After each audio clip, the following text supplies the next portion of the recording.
નમસ્કાર. ઉત્સવો અને પ્રતીકોનું સાંસ્કૃતિક મહત્ત્વ. રહસ્ય. વૈદિક સંસ્કૃતિ એટલે ભારતીય સંસ્કૃતિ વિશ્વને માર્ગદર્શન આપી શકે તેવી મહાન સંસ્કૃતિ. વેદ અને વ્યાસને માન્ય સંસ્કૃતિ.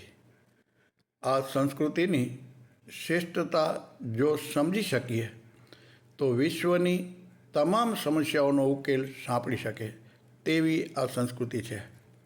સૃષ્ટિકર્તાએ નિર્માણ કરેલી અનંત કૃતિઓમાં શ્રેષ્ઠ કૃતિ એટલે માનવ એ નિસંશય વાત છે.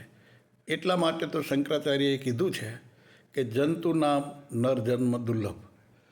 પરમેશ્વરની આ શ્રેષ્ઠ કૃતિની શ્રેષ્ઠતા સદૈવ હંમેશા સ્થિર રહે તે માટે ઋષિઓએ વિચાર, આચાર અને જીવન માટે કેટલીક પ્રણાલીઓ આપેલી છે.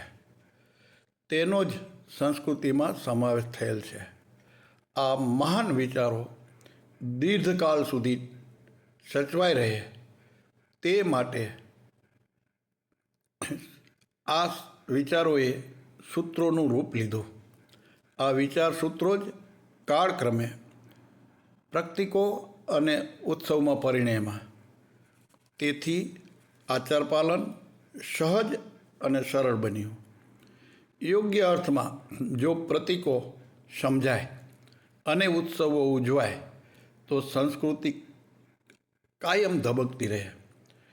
ઋષિ પ્રતીકોમાં બુદ્ધિનો વૈભવ છે, બુદ્ધિની ખીલવણી છે, જ્યારે ઉત્સવોમાં ભાવ પ્રવાહ વહે છે એટલે હૃદયની કેળવણી થાય છે.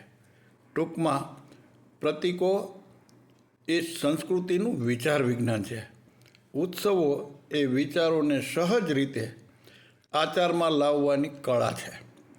માનવ જીવનના ઘડતરમાં ઉત્સવો અને પ્રતીકોનો અમૂલ્ય ફાળો છે. એટલે જ પ્રતીકો અને ઉત્સવોને સંસ્કારો સાથે સંબંધ છે. આપણી સંસ્કૃતિની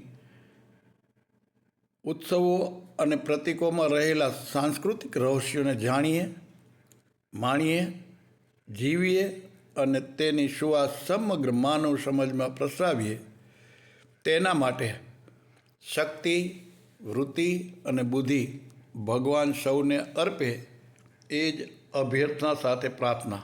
અસ્તુ. જય શ્રી કૃષ્ણ. સર્વેત્ર સુખિનઃ સંતુ, સર્વે સંતુ નિરામયા, સર્વે ભદ્રાણી પશ્યંતુ, મા કચિત દુઃખમાં પીનાથ. ઓમ શાંતિ શાંતિ શાંતિ. સૌનું મંગલ થાઓ.